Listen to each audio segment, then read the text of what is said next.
continuar o nosso trabalho. Nós paramos, então, no versículo 20 do capítulo 17 do Evangelho de São Lucas. Antes, nós vamos fazer oração. Jesus aqui responde a uma pergunta. Nós vamos lá para o final do capítulo, depois nós retomamos o raciocínio. Aí nós vamos fazer uma associação entre Espiritismo e Reforma Íntima, tá? Nesse momento, eu vou pedir para a dona Ana Paula de Palmas fazer a prece inicial desse estudo e final do outro estudo, tá bom? Pode ser? Não entendi, Thales. Você pode fazer a prece inicial desse estudo do final do outro? Posso sim. Muito bem. E aí a sua mãe, a dona Maria, pode fazer a prece final? Posso sim, Thales. Muito obrigado.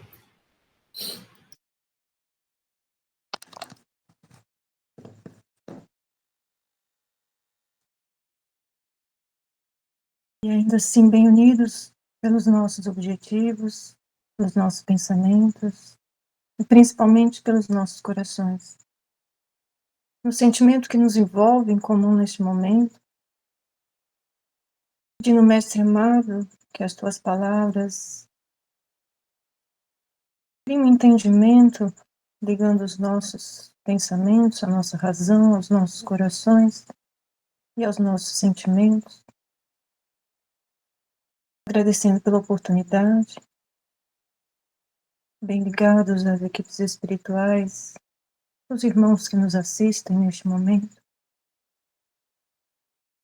Agradecendo pela oportunidade do trabalho, que possamos doar as nossas vibrações e o nosso amor, para que as equipes espirituais possam prestar assistência necessária a tantos irmãos necessitados nos dois planos da vida. E assim, Mestre amado, pedimos as tuas bênçãos para iniciar os estudos. Que assim seja.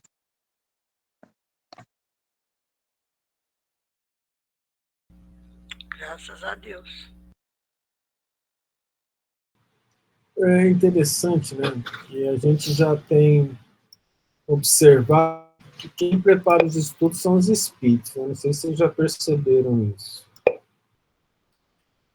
E a gente aqui serve de instrumento.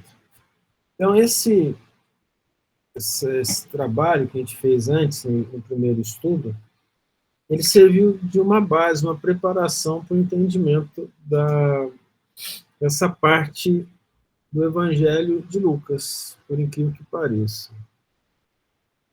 Então, depois que 10 pessoas lá de Samaria apareceram para o Cristo, os leprosos, pediram para ser curado por ele, que nós fizemos esse estudo na semana passada, né? E apenas um veio agradecer ao Cristo, né? Não foram 10 os limpos, e onde estão os 9? Somente ele voltou e deu glória a Deus, e o Cristo falou, tua fé te salvou. Os outros foram curados, não necessariamente foram salvos, faltaram-lhes a gratidão. Aí, nesse item 20, eu vou ler até terminar o capítulo aqui, ó, até o versículo 37. Vocês receberam aí no nosso WhatsApp, o material que a Maria Tereza mandou, do livro Pão Nosso, sobre essa pequena parte do versículo 37. Daqui a pouco nós vamos ler, e aí vocês vão compreender a conversa nossa sobre essa parte aqui do Evangelho. Interrogado pelos fariseus sobre quando haveria de vir o reino de Deus, respondeu-lhes e disse, o reino de Deus não vem com aparência exterior. Então, é uma frase bastante clara de Jesus. Ele responde aos fariseus que esperavam que o reino de Deus viesse dar a eles poder sobre todas as nações da terra. Nem dirão, ele aqui ou ele ali, porque eis que o reino de Deus está entre vós, ou seja, o Cristo estava entre eles, e o Cristo representava o reino de Deus. E disse aos discípulos, depois nós vamos voltar tudo. Talvez seja o sonho de muitos, né, que essa seja a velocidade do nosso estudo, mas não tem jeito. E disse aos discípulos: dias virão em que desejareis ver um dos dias do Filho do Homem, e não o vereis. E dir-vos-ão, ei-lo aqui ou ei-lo ali, não vades, nem o sigais. Porque como o relâmpago iluminando de uma parte debaixo do céu resplandece até a outra debaixo do céu, assim será também o Filho do Homem no seu dia. Muito importante isso, aqui a gente vai associar isso ao Espiritismo. Mas primeiro convém que ele padeça muito, seja rejeitado por essa geração. Ele está falando da crucificação, da paixão mesmo. E como aconteceu nos dias de Noé, assim será também nos dias do Filho do Homem. É muito importante, porque na época de Noé, o dilúvio ele não é verdadeiro, né? Depois a gente vai comentar sobre isso. Ele não pegou a terra inteira, ele não aconteceu de todos morrerem, só sobrar a família de Noé e os animais, e aí a gente ia ter uma conversa séria com Noé, por que ele botou os pernilongos na arca, né? Comiam, bebiam, casavam e davam-se em casamento até o dia em que Noé entrou na arca e veio o dilúvio e os consumiu a todos. Esse os consumiu a todos e veio o dilúvio tem um significado. Como também da mesma maneira aconteceu nos dias de Ló. Comiam, bebiam, compravam, vendiam, plantavam e edificavam. Velho Testamento. Mas no dia em que Ló saiu de Sodoma, choveu do céu fogo e enxofre e os consumiu a todos. Assim será no dia em que o Filho do Homem se há de manifestar. Naquele dia, quem estiver no telhado e os seus bens na casa, não desça para pegá-los. E da mesma forma, o que estiver no campo, não volte atrás. Lembrai-vos da mulher de Ló. A mulher de Ló é aquela que o anjo avisou. Quem olhar para trás se transformará numa estátua de sal. E a mulher de Ló olhou para trás. Qualquer que procurar salvar a sua vida, perdê-la-á, e qualquer que perder, salvá-la-á. Digo-vos que naquela noite estarão dois numa cama, um será tomado e o outro será deixado. Duas estarão juntas, moendo, uma será tomada e outra será deixada. Dois estarão no campo, um será tomado, o outro será deixado. E respondendo, disseram-lhe, onde, Senhor? E ele lhes disse, onde estiver o corpo, aí se ajuntarão as águas. Nós vamos começar daqui. Onde estiver o corpo, aí se ajuntarão as águas.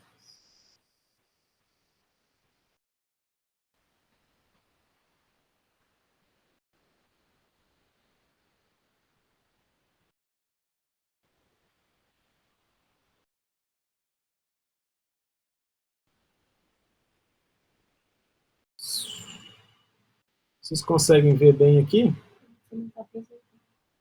Sim. Sim. Estão vendo? Nada, porque eu estou apresentando a tela errada. Agora sim. Então, vocês podem acompanhar aí, Cadáveres, 32, do livro Pão Nosso. Pois onde estiver o cadáver, aí se ajuntarão as águias. Mateus 24, 28. É idêntico a Lucas 37, né? Apresentando a imagem do cadáver e das águias, referia-se o mestre à necessidade dos homens penitentes, que precisam recursos de combate à extinção das sombras em que se mergulham. Homens penitentes. Não se elimina o pântano atirando-lhe flores. Os corpos apodrecidos no campo atraem corvos que os devoram. Essa figura de alta significação simbólica é dos mais fortes apelos do Senhor, conclamando os servidores do Evangelho aos movimentos do trabalho santificante. Em vários círculos do cristianismo renascente surgem os que se queixam, desalentados, da ação de perseguidores, obsessores e verdugos visíveis e invisíveis. Alguns se declaram, do outro lado, atados à influência deles e confessam-se incapazes de atender aos desígnios de Jesus. Conviria, porém, muita ponderação antes de afirmativas desse jaez, que apenas acusam os próprios autores. É imprescindível lembrar sempre que as aves impiedosas se ajuntarão em torno de cadáveres ao abandono. Os corvos se aninham noutras regiões quando se alimpa o campo em que permaneciam. Considere esses corvos, essas águias, como os obsessores. Enquanto nós tivermos morbidades ligadas ao nosso perispírito, nós atrairemos esses corpos. Um homem que se afirma invariavelmente infeliz fornece a impressão de que respira num sepulcro. Todavia, quando procura renovar o próprio caminho, as aves escuras da tristeza negativa se afastam para mais longe. A vontade de renovar, o desejo sincero já afastam muitos obsessores. Luta contra os cadáveres de qualquer natureza que se abriguem em teu mundo interior. Deixa que o divino sol da espiritualidade te penetre, pois enquanto fores ataúde de coisas mortas, será seguido de perto pelas águias da destruição. Deixa aí, bastante profundo, não há dúvida em relação a isso, né? Então, vamos retornar aqui, ó, para essa outra parte, e agora nós temos um momento muito profundo do discurso de nosso Senhor Jesus Cristo, que de fato só é possível compreender com a chave que a doutrina espírita nos trouxe. Aqui, então, nessa última frase desse parágrafo do versículo 37, onde estiver o corpo, aí se ajuntarão as águias. Então, nós tivemos um texto de 2 páginas do Emmanuel dizendo assim: aquele que permanece no vício é um cadáver na qual os obsessores e os pensamentos infelizes atacam. Compreende?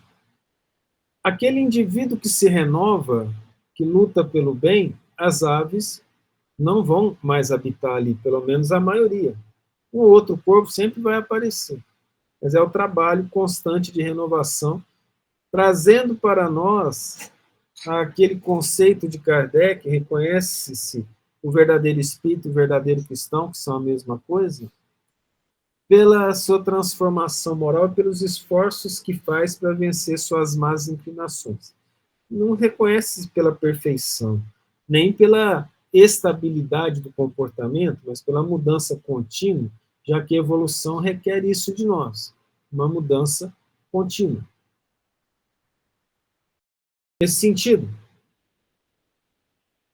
o Cristo termina a preleção dele dizendo assim, avisando: todos aqueles que estiverem com essas morbidades estarão ligadas aos obsessores, aos espíritos infelizes, que não estão associados ao reino de Deus.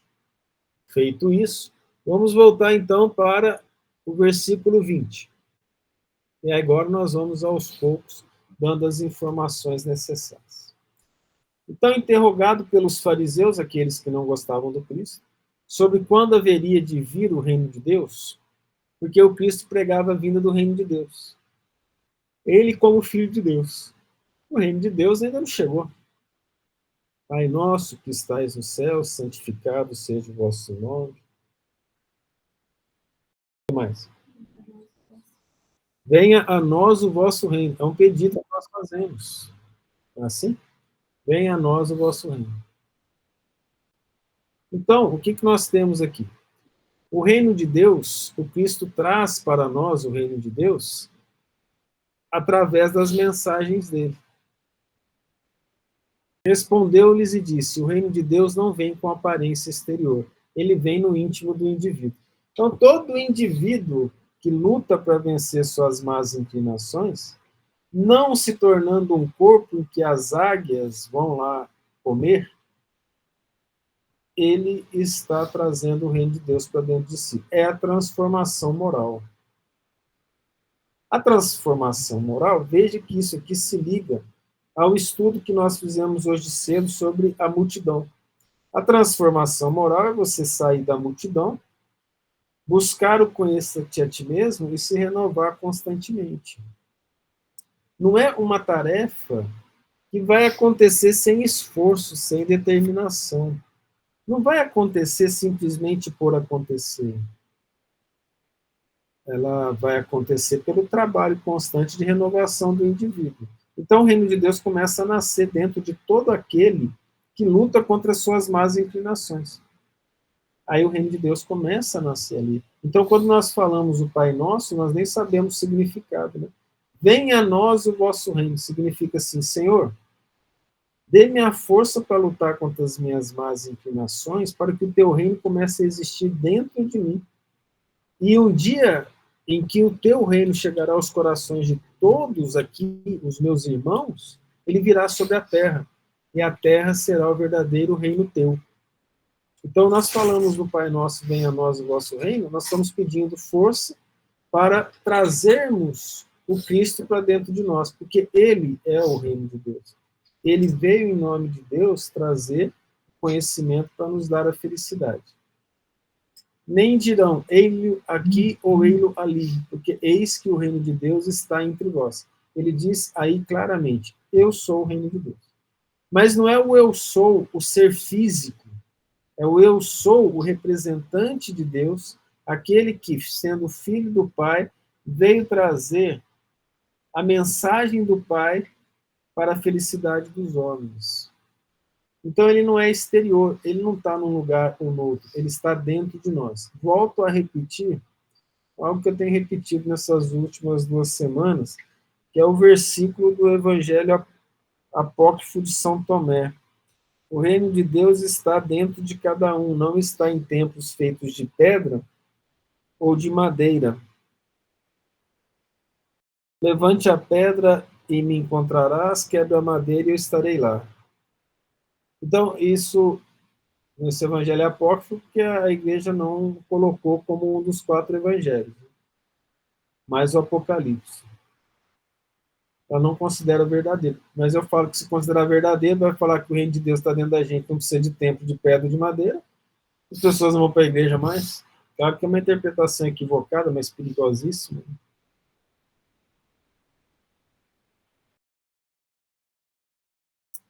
E disse aos discípulos, veja bem, ele estava respondendo para todo mundo. Os fariseus que perguntaram. Os fariseus, quando aqui no Evangelho de Lucas ou de todos eles, fala fariseus, eles não estão falando dos discípulos, mesmo que tinha fariseu que era discípulo. José de Arimateia era discípulo do Cristo, ele era fariseu. O próprio Cristo era fariseu.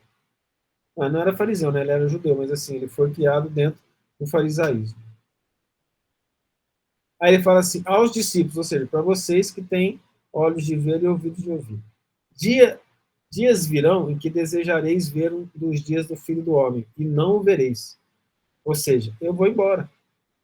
E vocês vão sentir minha falta. E dir-vos-ão, ei-lo aqui ou ei-lo ali, não vades nem o sigais, porque ele não estará mais entre nós. Porque como o relâmpago iluminando de uma parte debaixo do céu resplandece até a outra debaixo do céu, assim será também o Filho do Homem no seu dia. Como é que um relâmpago? O que está associando ao relâmpago? O relâmpago, então, ele ilumina uma parte, ilumina a outra na terra toda. Aí tem a trombeta do Apocalipse, uma das últimas, que fala assim, e as estrelas do céu cairão como fontes de água sobre as vossas cabeças. Lá no Apocalipse. Aí nós vamos interpretar essas 2 partes como sendo idênticas. Os médiuns videntes, nos locais onde tem culto verdadeiramente de amor a Deus, eles veem os espíritos chegando para esses templos como se fossem estrelas cadentes, pontos luminosos a descerem sobre o céu, descerem do céu. Se vocês quiserem procurar, nós já mostramos num vídeo aqui, num dos estudos, lá no Fantástico, a visita de Emmanuel como luz ao quarto de Chico Xavier. Algo que ninguém se interessou em explicar. Talvez seja interessante nós vermos isso, porque ali um repórter cinematográfico, ele filmou uma luz, 2 pontos luminosos, chegando no quarto do Chico quando ele estava doente. Eu não sei se vocês lembram disso. Alguém me ajuda? Eu lembro, sim. Um era irmão Eu lembro também. e o outro, se não me engano, era a mãe dele. É. Eu vou ver se tem aqui, se eu consigo passar para você. Sim, tá aqui. isso aí passou no Fantástico também, na época. Eu vou parar de apresentar e ver se vocês ouvem a apresentação. É bom que vai ter mais um espírito aqui fazendo a apresentação, que é o Cid Moreira, que já faleceu. E agora, Será que eles ouvem? Vocês ouviram uma voz agora? Sim. Então vai dar para ouvir. Tá. Eu vou colocar aqui a janelinha e vamos ouvir o Cid Moreira.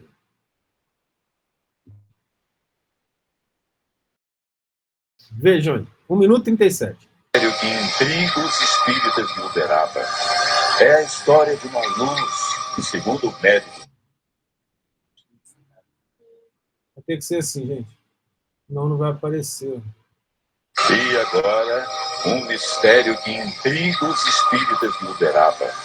É a história de uma luz que, segundo o médico Chico Xavier, salvou a vida do médium no ano passado, junho de 2001. Chico está internado com pneumonia. O estado dele é muito grave.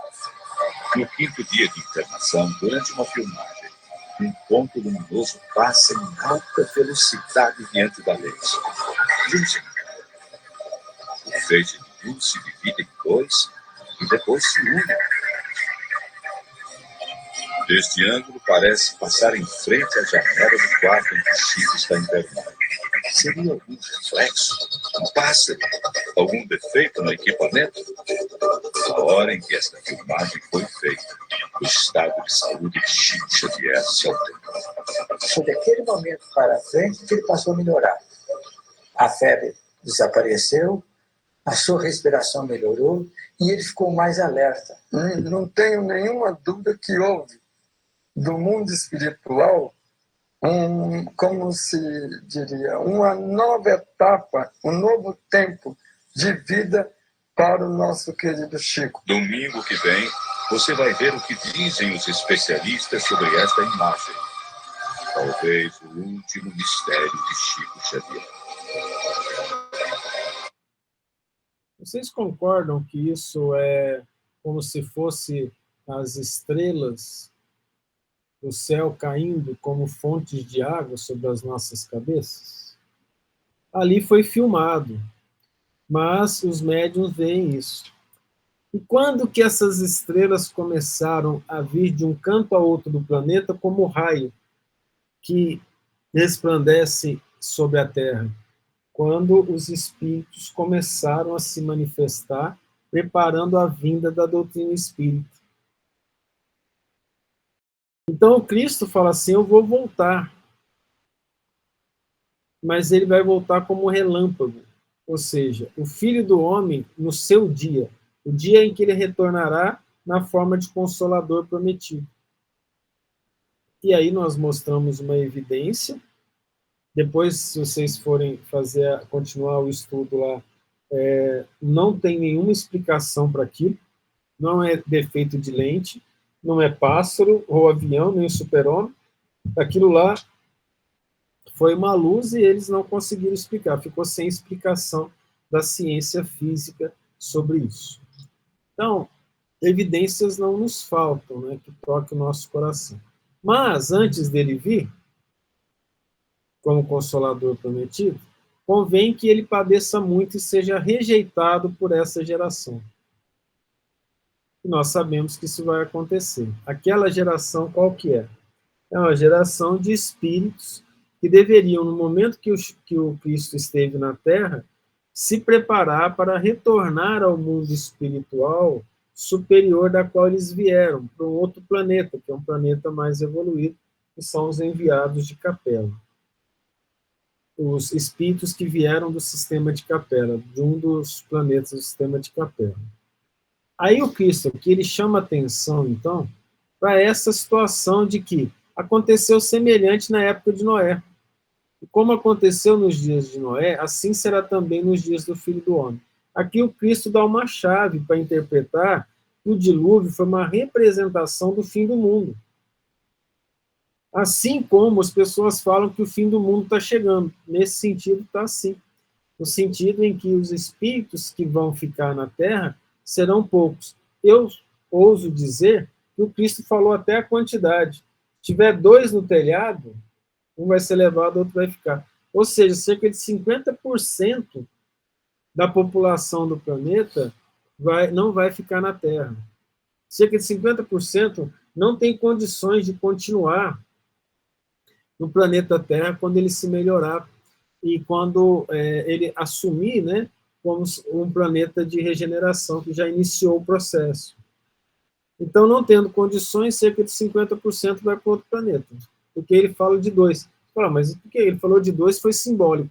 Não porque em dado momento ele fala, numa casa terão 5 pessoas, e terão 2 contra 3 e 3 contra 2. Por que aqui ele já não falou uma proporção mais correta? Então, vamos dizer, cerca de 50% não deve ficar. Aí ele fala, comiam, bebiam, casavam e davam-se em casamento. Ou seja, onde que o Cristo falou que alguma coisa espiritual aconteceu aqui? Comiam, bebiam, sexo. Até o dia em que Noé entrou na arca. E veio o dilúvio e os consumiu a todos. Ou seja, naquela época houve mais um momento de transformação da Terra e mais um grupo de espíritos, os que vieram do sistema de Capela, foram convidados a retornar se eles tivessem vencido os seus erros. Alguns voltaram, outros ficaram. Parece que poucos voltaram. Esses poucos seriam os representantes da família de Noé. Porque Noé, naquela época, era considerado o único virtuoso, ele e sua família. Então, veja o símbolo disso. A família dos que tinham virtudes eram poucos, e eles retornaram. Eles se salvaram do fim do mundo, e o mundo continuou. Como também, da mesma maneira, aconteceu nos dias de Ló, a mesma história. Então, houve um outro momento em que, na época em que Ló vivia, os espíritos que vieram do sistema de Capela foram convidados a retornar, se eles vencessem as suas más inclinações. Comiam, bebiam, compravam, vendiam, botou o comércio aqui na história. Plantavam e edificavam. Mas no dia em que Ló saiu de Sodoma, choveu céu do fogo e enxofre, e os consumiu a todos. Não tem uma referência clara, como é que vai chover enxofre? Qual o significado disso? Aí ficou enxofre e fogo, passou a ser o símbolo do demônio. Porque Sodoma e Gomorra representavam cidades onde a materialidade imperava. Então Ló ficou com pena lá, porque um anjo falou para ele que Deus ia destruir. Ele falou, não, não destrói, né? Ele falou, se você encontrar um único virtuoso, eu não destruo. Mas ele não encontrou, ela foi destruída. Fica à vontade, dona Maria Toledo. Tá, esse choveu fogo, enxofre, seria então alusão ao vulcão quando entrou em erupção? Pode ser, porque ele joga enxofre. Mas essa alusão, semelhante ao vulcão, ela é mais similar àquele fogo que passou no umbral, escrito no livro Obreiros da Vida Eterna. É isso? Não sei se a senhora lembra disso. Não, agora eu não estou É uma lembrando. purificação que os espíritos superiores lançam no umbral, em que a casa móvel, casa transitória de Fabiano, não pôde ficar no local. Eles tiveram que sair, aí vem aquele fogo. Lembrei. Lembrou? E aí passou para poder diminuir as vibrações tóxicas que aqueles espíritos estavam carregando. Então, isso aqui se refere tanto às questões tóxicas do plano material, em termos de falta de virtude, quanto do plano espiritual. Então, o chover fogo e enxofre é similar realmente a uma chuva de lava. Há um fogo que cai sobre eles, chamado fogo purificador. E aí, esses espíritos que desencarnaram, né, por algum cataclismo, ou mesmo pela morte normal, eles acabaram permanecendo na Terra, onde há pranto e ranger de dentes, e na região do umbral das trevas, aonde esse fogo passa, eventualmente, diminuindo as emanações mentais inferiores, fazendo mal a eles mesmos. Obrigada, Thales. Disponho.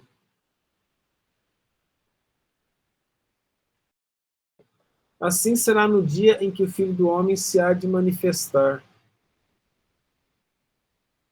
Nós podemos pegar o próprio livro Obreiros da Vida Eterna, que na década de 40, 50 do século passado, mais um fogo passou no umbral. Interessante, né? E o Cristo, então, se manifesta também pela vinda do Consolador. Vamos parar aqui um pouquinho. Não olhe para a tela, não. Não olhe para a tela, não. Porque senão eu vou passar rápido e as pessoas ficam tontas, principalmente os mais idosos. Vamos lá para João 14. João, capítulo 14. Tem a ver com aquilo que o Cristo falou lá. Tá bom? João lá no 14. Então, aqui nós vamos fazer uma interpretação rápida sobre o capítulo 14 de João. Não se turbe o vosso coração, credes em Deus, crede também em mim. Que estava falando com os apóstolos. Fica tranquilo. Na casa do meu pai há muitas moradas, se assim não fosse, eu vou-lhe teria dito, vou preparar-vos o lugar. Cristo está dizendo que ele ia sofrer e ia morrer. Então eu peguei aquela parte que ele fala que tem que desencarnar e trouxe a conversa que ele teve através da narração de João. E se eu for e vos preparar o lugar, virei outra vez. Então ele está falando, quando o Filho do Homem retornar. E vos levarei para mim mesmo, para onde eu estiver, estejais vós também. E já sabeis para onde vou e sabeis o caminho. Porque ele é o caminho, a verdade e a vida. Mas Tomé, disse-lhe Tomé, Senhor, nós não sabemos para onde vais, e como podemos saber o caminho? Disse-lhe Jesus, eu sou o caminho e a verdade e a vida. Ninguém vem ao Pai senão por mim. Veja como que isso fecha aquela narração de Lucas. Né? O reino de Deus está entre vós. É ele. Ele é o caminho, a verdade e a vida. Ninguém vai ao Pai senão por ele. Ninguém vai ao reino senão pelo Cristo. Se vós me conhecesseis a mim, também conhecerias a meu Pai. E já desde agora o conheceis e o tendes visto. Ou seja, ele é a representação material do Deus, do nosso Deus, porque Deus não vem até nós, mas ele manda o representante de maior hierarquia possível para reencarnar como humano, para representá-lo, o Cristo. Isso significa o Cristo. E disse-lhe Filipe, Senhor, mostra-nos o Pai, isso nos basta. Disse-lhe Jesus, estou há tanto tempo convosco que não me conheces, Filipe? Quem me vê a mim, vê o Pai. E como dizes tu, mostra-nos o Pai? Aí foi usado para a Santíssima Trindade, como se o Cristo fosse o próprio Deus. Ele não quer dizer isso. Ele está dizendo, eu estou no Pai, o Pai está em mim. Assim, então, Paulo podia ser chamado de Cristo, porque Paulo fala, e não mais vivo, Cristo, ele vive em mim. Em Cristo vivo e em Cristo me movo. Que quer dizer, eu assimilei as verdades do Cristo, então eu me movo em Cristo, eu vivo em Cristo. E o Cristo é o próprio representante do Pai, que ele é o próprio Pai para nós.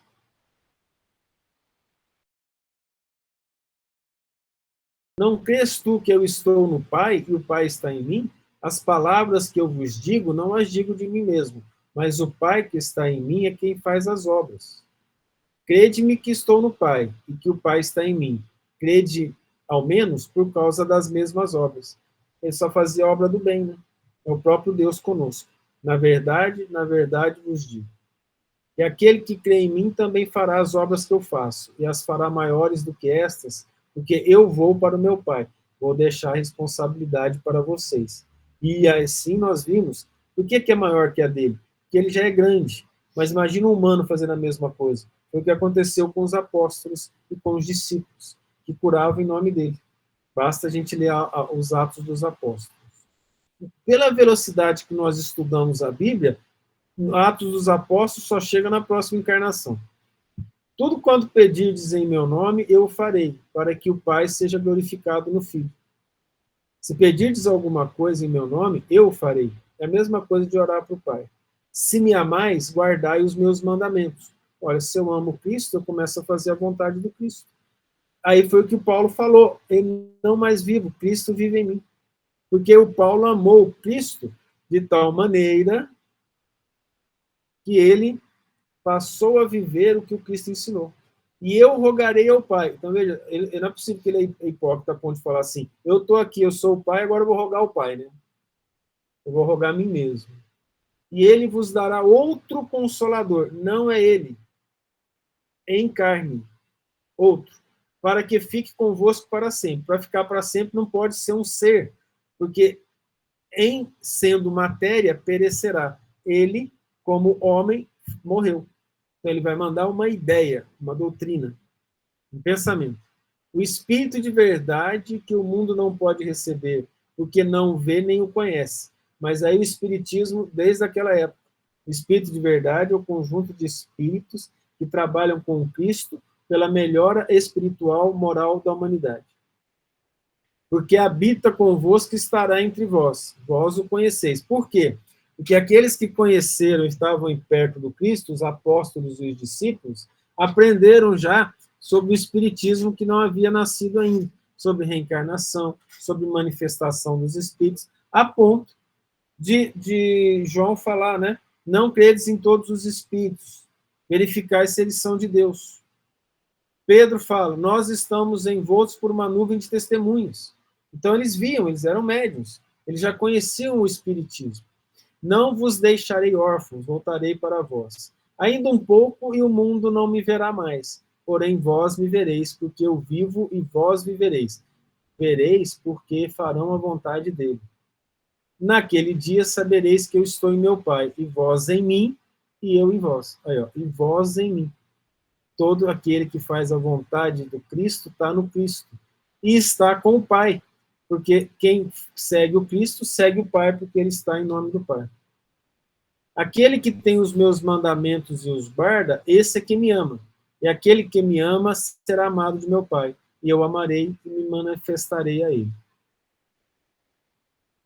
Vou parar por aqui e vou retornar. Cuidado aí, não segue, para não ter problema. Vamos voltar lá em Lucas. Então, existe uma associação entre as informações, uns mais detalhados, os outros menos detalhados.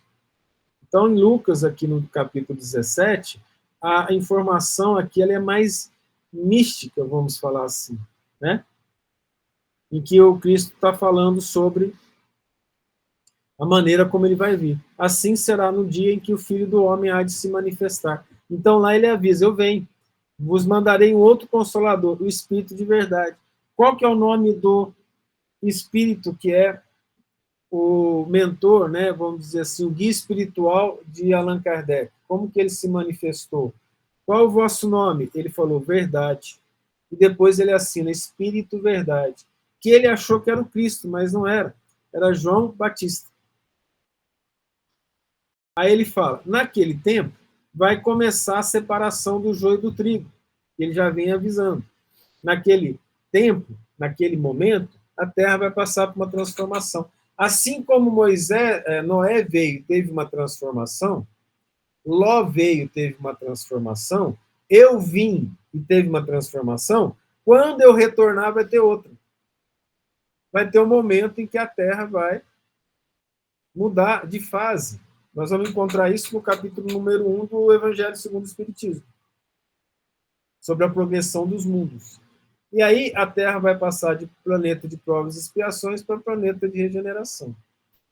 Naquele dia, quem estiver no telhado e seus bens na casa, não deixe para pegá-los. Olha que interessante. Não dê valor às coisas materiais naqueles dias, mas às espirituais. E da mesma forma que estiver no campo, não volte atrás. Lembrai-vos da mulher de Ló. Aquele que olhou para trás virou uma estátua de sal. Não, isso é muito importante em termos espirituais gerais e também em termos da vida íntima de cada um, que é a associação do indivíduo e da estrutura de evolução do planeta. Errou? Teve problema? Esquece. Tampa. Agora eu vou viver. Por isso que nós ganhamos a encarnação, para esquecer, para poder trabalhar, para que o remorso e a culpa não nos afete tanto. Isso é o amor de Deus por nós. Qualquer que procurar salvar a sua vida, perdê-la. Que vida que é essa? Não é a vida que ele ensinou. É aquele que buscar a sua vida por si mesmo é egoísta. Então ele vai perder a vida espiritual. E qualquer que perder a sua vida, salvá-la. Nós temos uma lição maravilhosa no Jesus no Lar, que nós lemos na sexta-feira. A Tef leu. Qual que é essa lição, Tef? Você lembra? Vixe, não, mas eu posso conferir. O número dela? Para vocês entenderem a profundidade, gente, os livros da codificação e os livros... acho que seria muito. Dá para você fotografar? O número é 16. A Maria vai fotografar e vai colocar no nosso WhatsApp. Vou voltar no ponto. Os livros da codificação, eles são comentários do que está na Bíblia, na visão científica da época de Kardec, que ainda vale muito em relação a hoje. Os livros do Chico, eles trazem uma releitura da obra de Kardec e do Novo Testamento e do Velho Testamento, mas principalmente do Novo Testamento e da obra de Kardec. Tá bom? Então, vamos pegar isso aqui, ó. Esse livro é trazido pelo Neio Lúcio, pela mediunidade do Chico. E qualquer que procurar salvar a sua vida, perderá. Eu falei de egoísmo. E qualquer que perder, salvá-la. Então, vamos entender isso através de uma história maravilhosa que está aqui no WhatsApp. Se vocês quiserem abrir aí, para vocês acompanharem, vai ser bom. O auxílio mútuo. Estão enxergando, né? Diante dos companheiros... o livro chama Jesus no Lar. E aí eu tenho que fazer uma coisa chamada assim, compartilhar. A idade está difícil. Olha que coisa impressionante. Quem quiser salvar a sua vida, perdê-la. Quem perder a sua vida, salvá-la. Diante dos companheiros, André leu o expressivo trecho de Isaías e falou comovido quanto às necessidades da salvação. É a salvação que nós estamos falando lá. Olha como as coisas fecham, gente. Vocês sabem que quem faz isso são os espíritos, não eu, né? Não deem para mim valores que eu não tenho. Comentou Mateus os aspectos menos agradáveis do trabalho e Felipe opinou que é sempre muito difícil atender a própria situação quando nos consagramos ao socorro dos outros. Já estavam reclamando. Jesus ouviu os apóstolos em silêncio e, quando as discussões em derredor enfraqueceram-se, comentou muito simples. Em zona montanhosa, através de região deserta, caminhavam dois velhos amigos, ambos enfermos, cada qual a defender-se quanto possível contra os golpes do ar gelado, quando foram surpreendidos por uma criança semi-morta na estrada ao sabor da ventania de inverno. Um deles fixou o singular achado e clamou, irritadiço: não perderei tempo. A hora exige cuidado para comigo mesmo. Sigamos à frente. Esse é um comportamento egoísta, vocês vão concordar comigo. O outro, porém, mais piedoso, considerou: amigo, salvemos o pequenino, é nosso irmão em humanidade.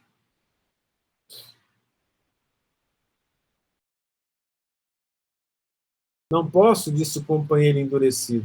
Sinto-me cansado e doente. Este desconhecido seria um peso insuportável. Temos frio e tempestade. Precisamos ganhar a aldeia próxima sem perda de minutos. Avançou para adiante em largas passadas. O viajor de bom sentimento, contudo, inclinou-se para o menino estendido. Demorou-se alguns minutos, colando-o paternalmente ao próprio peito, e, aconchegando-o ainda mais, marchou adiante, embora menos rápido. A chuva gelada caiu metódica pela noite adentro, mas ele, sobraçando o valioso fardo, depois de muito tempo, atingiu a hospedaria do povoado que buscava. Com enorme surpresa, porém, não encontrou aí o colega que o precedera. Somente no dia imediato, depois de minuciosa procura, foi o infeliz viajante encontrado sem vida num desvão do caminho alagado. Seguindo à pressa e a sós, com a ideia egoística de preservar-se, não resistiu à onda de frio que se fizera violenta e tombou encharcado, sem recursos com que pudesse fazer face ao congelamento, enquanto o companheiro, recebendo em troca o suave calor da criança que sustentava junto do próprio coração, superou os obstáculos da noite frígida, guardando-se indene de semelhante desastre. Descobrira a sublimidade do auxílio mútuo, ajudando ao menino abandonado a ajudar a si mesmo. Avançando com o sacrifício de ser útil a outrem, conseguira triunfar dos percalços da senda, alcançando as bênçãos da salvação recíproca. A história singela deixara os discípulos surpreendidos e sensibilizados. Terna admiração transparecia nos olhos úmidos das mulheres humildes que acompanhavam a reunião, ao passo que os homens se entreolhavam espantados. Foi então que Jesus, depois de curto silêncio, concluiu expressivamente: as mais eloquentes e exatas testemunhas de um homem perante o Pai Supremo são as suas próprias obras. Aqueles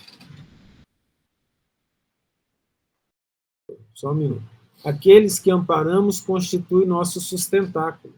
O coração que socorremos converter-se-á agora ou mais tarde em recurso a nosso favor.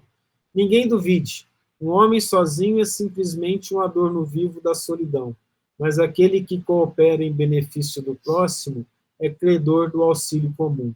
Ajudando, seremos ajudados. Dando, receberemos. Essa é a lei divina. Eu acredito que essa lição é a representação patente desse versículo. Obviamente, se tiverem outra lição, outra ideia a respeito, compartilhem conosco. Mas olha só o significado de qualquer que procurar sua vida, como o homem fez, perdê-la-á, e qualquer que a perder, salvá-la. Ou vocês acham que é coincidência o Neio Lúcio ter trazido aquela lição naquele livro, chamado Jesus no Lar? Obviamente que não foi. E nós temos a santa oportunidade de receber as bênçãos do conhecimento superior através de detalhes magníficos trazidos pelos espíritos superiores, dando-nos a condição de fazer associações intelecto-morais de alta relevância para a nossa redenção. Não percamos tempo, mas aprendamos. Um livro desse, como Jesus no Lar, é um livro baratinho, simples, que serve para a gente ler todo dia em casa, no Evangelho. São 50 lições maravilhosas, R$35 ele custa. Essas lições podemos fazer todo dia e retornar. É o Cristo falando àqueles que estavam à casa de Simão Pedro. Digo-vos que naquela noite estarão dois numa cama, um será tomado, o outro será deixado. Momento de redenção, em que aquele que trabalhar no bem vai ficar, o contrário, né? Não, vai ficar. Aquele que não trabalhar vai ser levado. Duas estarão juntas moendo, uma será tomada, a outra será deixada. Dois estarão no campo, um será tomado, o outro será deixado. E aí nós começamos falando disso, né? Respondendo, disseram-lhe: onde, Senhor? E ele lhes disse: aonde estiver o corpo, aí se ajuntarão as águias. Os obsessores, obsediados, que se deixarem obsediar, que não trabalharem pelo bem, que não se renovarem, não ficarão no planeta. Serão levados para um planeta de ordem inferior, onde terão que recomeçar os seus trabalhos. Não porque falta amor de Deus, mas pelo contrário, porque o processo de evolução não pode parar. Não é justo que aqueles que lutaram, sofreram, se sacrificaram, não recebam o salário da última hora. Por isso que os espíritas são chamados trabalhadores da última hora, aqueles que cumprirem a sua missão e que entenderem o chamamento do Cristo. Aqueles que não trabalharam, e não precisa ser só espírita, qualquer religião, que trabalhar pelo bem, que fizer o amor, que transformar-se num mártir da caridade, sacrificando em prol do semelhante, ele evidentemente será salvo. Mas aqueles cujo corpo já for o corpo aonde as águias se ajuntarão, os obsessores o utilizarão para fazer o mal, esse está longe da redenção. E evidentemente, se ele assim continuar, ele não poderá ficar mais no planeta.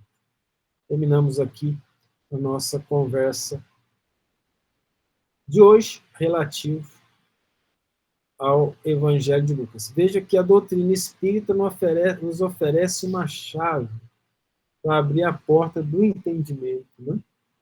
Para aqueles que tiveram dificuldade de acompanhar de algum modo, principalmente essa questão dos exilados de capela, nós podemos explicar, mas nos nossos vídeos do YouTube, nos primeiros estudos, do primeiro, segundo e terceiro, se não me engano, nós ficamos um bom tempo no estudo da Bíblia, explicando esse processo para poder entender como que funciona essa questão espiritual em termos do planeta Terra e como que os mundos são solidários em termos de humanidade em relação ao trabalho de Deus. Fique à vontade, Bruno. Opa, e aí, Thales, tudo bem? Ótimo estudo, hein? Muito legal. A minha pergunta, eu gostaria de saber se o Espiritismo ele tem alguma leitura sobre o Apocalipse, eu não sei se chegou a passar sobre isso, mas como é que o Espiritismo vê isso que está na Bíblia? Mais ou menos, né? Eu sei que deve ser um tema complexo, assim. Nesses mesmos estudos que eu falei, Bruno, lá a gente fala que o Apocalipse é exatamente esse momento que nós falamos nesse estudo.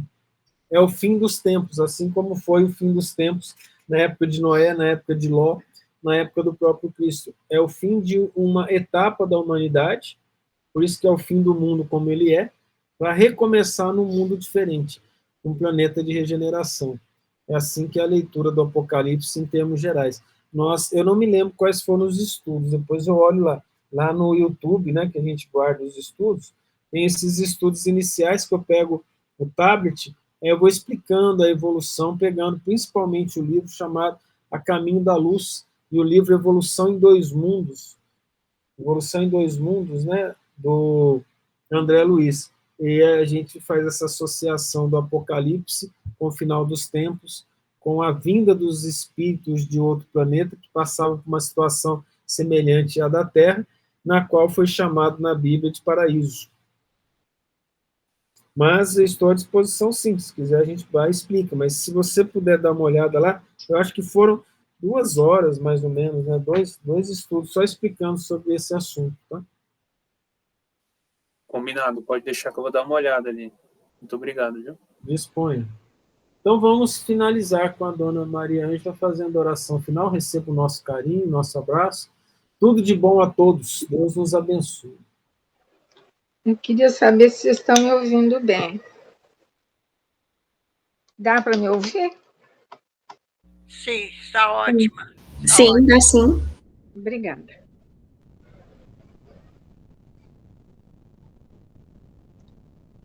E assim, chegando ao final de mais uma hora de estudo, de aprendizado muito grande,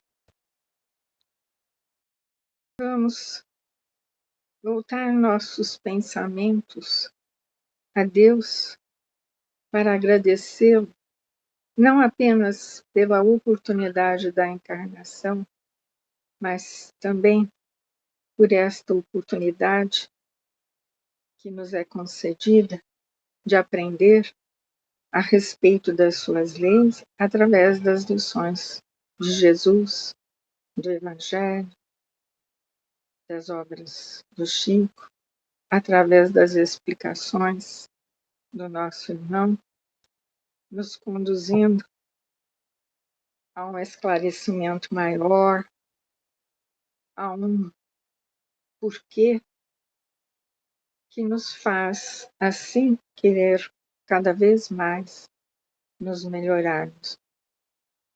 E também agradecemos a Ti, Mestre Jesus, por oportunizar-nos, através das Tuas lições, dos Teus exemplos, o que são as leis de Deus, como elas são, o que nos espera, e que devemos fazer o máximo possível para nos tornarmos dignos de sermos chamados cristãos. É assim pedimos, Jesus, que a Tua luz permaneça entre nós nos nossos lares, levando paz e harmonia a cada um de nós e aos nossos familiares. Pedimos pela saúde de todos nós, mas não podemos ficar apenas conosco. Pedimos também, Mestre, por aqueles que não conhecemos, mas sabemos que existem aos milhares, atravessando momentos de aflição, de desespero, que a tua luz, o teu amor, possa chegar até eles, aclarando as suas mentes, levando esses corações a esperança. Pedimos pelos nossos irmãos que ainda vagam pelo umbral, pelo vale dos suicidas, pelos que se encontram desempregados, pelos nossos irmãos que se deixaram levar pelos vícios de todas as espécies. Pedimos pelas crianças maltratadas, abusadas em seus lares, nas ruas, nos orfanatos. Pedimos pelos velhinhos abandonados e solitários. Pedimos também, Mestre Jesus, pelos doentes, tanto da matéria quanto do espírito, onde quer que estejam. O Dr. Bezerra, Eurípides Barçanufo possam alcançá-los, levando fluidos de fortalecimento, de regeneração, de aceitação. Também pedimos pelos lares em desarmonia, que haja paz e compreensão. Pedimos pela paz no nosso país, pela paz social, pela paz no mundo. E assim, extremamente agradecidos e felizes por este verdadeiro banquete de luzes, nós pedimos a tua permissão, Mestre Jesus, para encerrarmos o nossos estudos desta noite, com o desejo de que essas vibrações, de que essa paz nos acompanhe, que distribuamos entre os nossos familiares, os nossos amigos. Que assim seja. Uma boa noite para todos nós. Boa noite. Maravilha, viu? Ficam com Deus.